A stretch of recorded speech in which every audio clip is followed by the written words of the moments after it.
આપણા સૌના લોકપ્રિય આપણા આદર્શ નેતા એવા ભાઈ શ્રી ચૈતરભાઈ વસાવાના સમર્થનમાં આયોજિત સામાજિક સભામાં ઉપસ્થિત મહારાષ્ટ્ર, રાજસ્થાન, ગુજરાત, અલગ અલગ બધા જિલ્લાઓમાંથી અને રાજ્યોમાંથી પધારેલા આદિવાસી સમાજના સૌ યુવાનો, વડીલો, આગેવાનોને મારા જય જોહાર, જય આદિવાસી.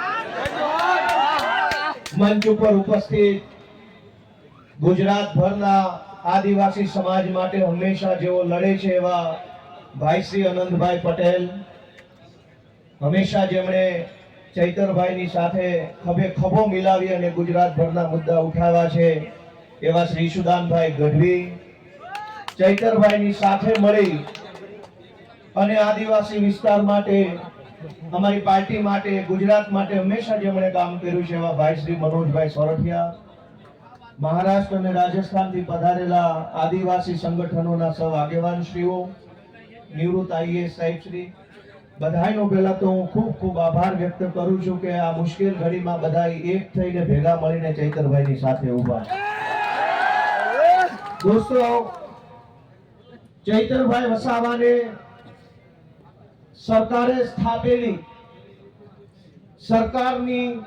સરકારના પૈસાથી ચાલતી સરકારની અદાલતે 7 વર્ષની સજા આપી અને સરકારે સ્થાપેલી સરકારના નિયમથી ચાલતી અદાલતે જે સજાનો ચુકાદો સંભળાયો,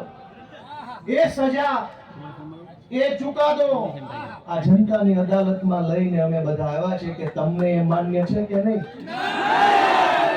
લોકતંત્રમાં સરકાર કે કાયદો કે વ્યવસ્થા આ બધી જ વસ્તુ કરતા સર્વોપરી છે જનતાનો ઈરાદો, જનતાના આશીર્વાદ, જનતાની આશા શું છે. સરકારની પોલીસ સ્ટેશન, સરકારના સરકારી વકીલ, સરકારની ફોરેન્સિક લેબોરેટરીઓ, સરકારનો ફરિયાદી, સરકારની તપાસ, સરકારનો દલીલ, સરકારનું બધું જ, પણ જનતાની અદાલતમાં સરકારનું ના ચાલે. આ જનતાની અદાલત ભેગી થઈ છે, આદિવાસી સમાજની અદાલત છે. ચૈતરભાઈને સરકારની અદાલતે અને સરકારે ભેગા મળીને જે કાંઈ ન્યાય અન્યાય કર્યો એનો સાચો ન્યાય આદિવાસી સમાજની અદાલતમાં થવાનો છે અને નિર્ણય આજે અહીંથી આપણે કરીને જવાનું. દોસ્તો, સરકાર એમ કહે છે કે ચૈતર વસાવાને 7 વર્ષની સજા. આ જનતાની અદાલતના કરોડો ન્યાયાધીશો તમે અહીંયા ઉભા છો, તમે કહો તમે શું સજા કરશો ભાજપને? જો ભાજપની સરકાર ચૈતર વસાવાને 7 વર્ષની સજા કરે તો આ આદિવાસી સમાજની અદાલતમાં ભાજપને 70 વર્ષની જેલની સજા આપણે કરવાની છે. આવનારા 70 વર્ષ સુધી ભાજપનું બટન નહીં દબાવવાનું અને એને સજા આપવાનો નિર્ણય આજે આ જનતાની અદાલતમાં થયો. લોકશાહીમાં જનતાથી મોટું હોય કોણ? જનતાથી મોટું કોણ? જનતાથી મોટી પોલીસ નહીં, જનતાથી મોટું જંગલ ખાતું નહીં, જનતાથી મોટા મુખ્યમંત્રી પણ નહીં. સૌથી મોટી જનતા, અને જનતાએ નક્કી કર્યું કે અમારો નેતા ચૈતર વસાવા છે. દોસ્તો, એટલે આ સજા માત્ર ચૈતર વસાવાને નહીં, જનતાને છે આ સજા. કેમ કે જનતાએ નક્કી કર્યું ને અમારો નેતા ચૈતર વસાવા. તો કરોડો લોકોને જે ચૈતર વસાવા ઉપર વિશ્વાસ છે, કરોડો આદિવાસીઓને જે ચૈતર વસાવાની ઉપર આશા છે, એને જેલમાં પૂરવાનો અર્થ એ થયો કે કરોડો લોકોને ભાજપની સરકારે સજા આપી છે કે તમારી પાસેથી તમારો નેતા છીનવી લીધો. અરે ભાઈ સાહેબ, કેટલા વર્ષો પછી ભગવાનના આશીર્વાદથી, પ્રકૃતિના આશીર્વાદથી, વડીલોના આશીર્વાદથી, હજારો વર્ષો પછી એક લડાયક ચૈતર વસાવા જેવો નેતા આપણા ગુજરાતના આદિવાસી સમાજનો મળ્યો. અનેક લોકો ધારાસભ્યો બન્યા, સાંસદો બન્યા આદિવાસી સમાજના મત આધારે, પણ આદિવાસી વિસ્તારોમાં ચાલતી નકલી સરકારી કચેરીઓ ઉપર પહેલી વખત બોલ્યું કોણ? ચૈતર વસાવા બોલ્યા. અનેક લોકો આદિવાસી સમાજના મતના આધારે સાંસદો, મંત્રીઓ બન્યા, પણ આદિવાસીઓની જમીન ઉપર વિવિધ કંપનીઓ લાવી આદિવાસીઓને ખદેડવાનું કામ કરતા હતા. એની વિરુદ્ધમાં પહેલો મજબૂત અવાજ ઉઠાવ્યો કોણે? ચૈતર વસાવાએ. કેવડિયામાં, તાપીમાં, છોટાઉદેપુરમાં ડાંગ જિલ્લામાં ચારો તરફ કંપની થર્મલ પ્રોજેક્ટ, ફલાણો પ્રોજેક્ટ, ઢેકણો પ્રોજેક્ટ, આ તમામ પ્રોજેક્ટના નામે આદિવાસીઓને ઘર વગરના, જમીન વગરના, શિક્ષણ વગરના, આરોગ્યની વ્યવસ્થા વગરના કરવાના ષડયંત્રને રોકવાનું કામ કર્યું કોણે? ચૈતર વસાવાએ કર્યું. અને સરકારના પેટમાં તેલ રેડાયું કે આ ચૈતર વસાવા આદિવાસીઓને કાં આટલો બધો જાગૃત કરે છે? કેમ આદિવાસી યુવાનોને જગાડે છે? કેમ સુતેલો આદિવાસી સમાજને જાગૃત કરવાનું કામ કરે છે? ચૈતર વસાવાનો ગુનો એ નથી કે જંગલ વિભાગના કર્મચારી સાથે બોલાચાલી કરી. ગુનો તો એ છે કે જંગલની જમીન તમારી છે અને તમને અપાવવાની છે એવી જાગૃતિ સમાજમાં લાવી. ચૈતર વસાવાએ જો બીજા ભાજપના આદિવાસી નેતાઓની જેમ રૂપિયા બનાવ્યા હોત તો જેલમાં હોત કે ઘરે હોત? એક છે મોટા કદાવર આદિવાસી નેતા, 2000 કરોડનું મનરેગામાં કરી નાખ્યું. જેલમાં છે કે મેલમાં? આદિવાસીઓના મત લઈને, આદિવાસી વિસ્તારોની ગ્રાન્ટો ખાઈને 2000 કરોડ રૂપિયાનું બૂચ મારીને જો બેઠા હોત તો મેલમાં હોત. પણ જેણે આદિવાસીઓને પાય બચાવવાનું કામ કર્યું, આદિવાસી બાળકોના શિક્ષણ માટે લડાઈ લડ્યા, વિસ્થાપિતો માટે બોલ્યા, ગરીબ દીકરીઓ માટે બોલ્યા, તમામ પ્રકારની યોજનાના લાભ અપાવવા માટે બોલ્યા, એ ચૈતરભાઈને જેલમાં બોલ્યા. વિધાનસભામાં આજની તારીખમાં જેની ઉપર ગુજરાતની હાઈકોર્ટે આદેશ કર્યો હોય કે આ ધારાસભ્યો પર બળાત્કારની એફઆઈઆર નોંધો, જેની ઉપર બળાત્કારની એફઆઈઆર છે એ આજે વિધાનસભામાં છે. આજની તારીખમાં ધારાસભ્ય છે, જેલમાં નથી બળાત્કારના આરોપી. જેની ઉપર મનરેગા કૌભાંડનો 2000 કરોડનો આરોપ છે એ વિધાનસભામાં ધારાસભ્ય થઈને બેઠા છે. જેની ઉપર જમીનો પચાવી પાડવાનો કેસ ચાલે છે 200 કરોડનો, એ અત્યારે ધારાસભ્ય છે. ગુજરાતના તમામ ચોર, લુચ્ચા, લફંગા, લબાડ, તોડબાજ, બળાત્કારી, ભ્રષ્ટાચારી, હત્યા ધંધા કરનારા બધા જ લોકો આલિશાન જિંદગી જીવે છે. અને એક મામૂલી ગુનાની અંદર ચૈતર વસાવાને 7 વર્ષની સજા. 7મા ધોરણમાં ભણવામાં આવતું કે દેવડીએ દંડાય છે ચોર મુઠ્ઠી ઝાડના, ને લાખ ખાંડી લૂંટનારા મહેફિલે મંડાય છે. કૌભાંડ કરનારા લોકો વટથી ફરે છે અને આદિવાસી સમાજ માટે લડનારા ચૈતર વસાવાને જેલમાં પૂર્યા છે. દોસ્તો, મારી તમને એટલી વિનંતી છે કે લડાઈ બહુ લાંબી છે.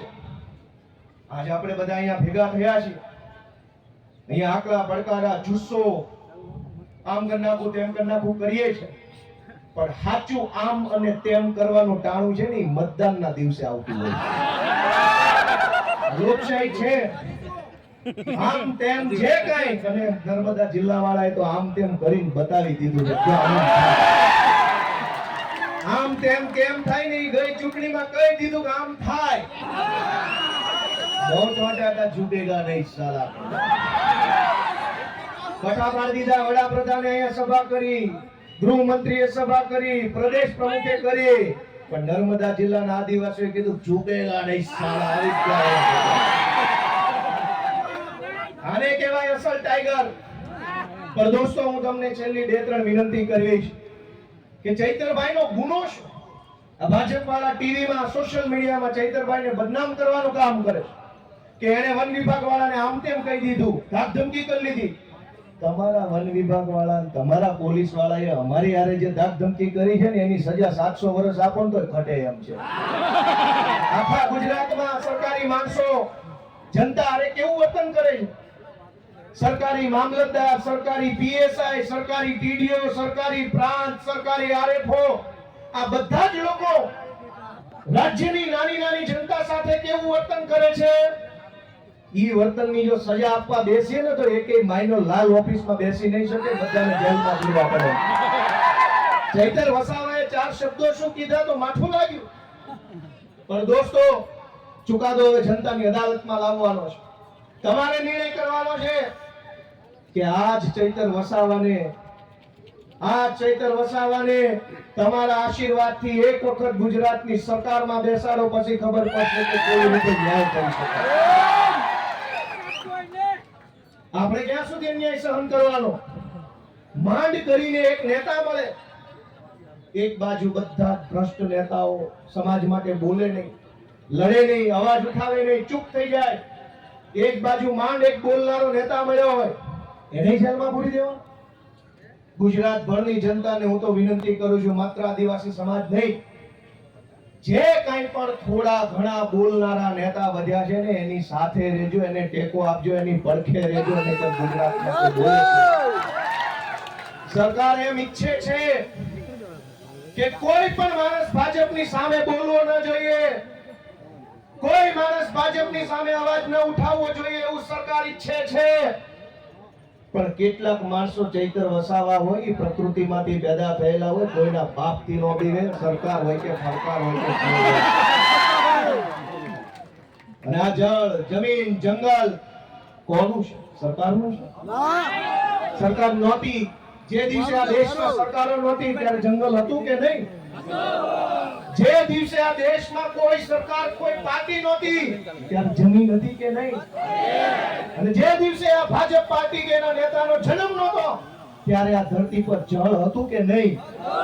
ભાજપ વાળા પેદા નહોતા થયા ત્યારે જળ હતું, ભાજપ વાળા પેદા નહોતા થયા ત્યારે જમીન હતી, ભાજપ વાળા પેદા નહોતા થયા ત્યારે જંગલ હતું, અને ભાજપ વાળા પેદા નહોતા થયા ત્યારે આદિવાસી પણ હતા આ દુનિયા ઉપર, આ દેશ ઉપર.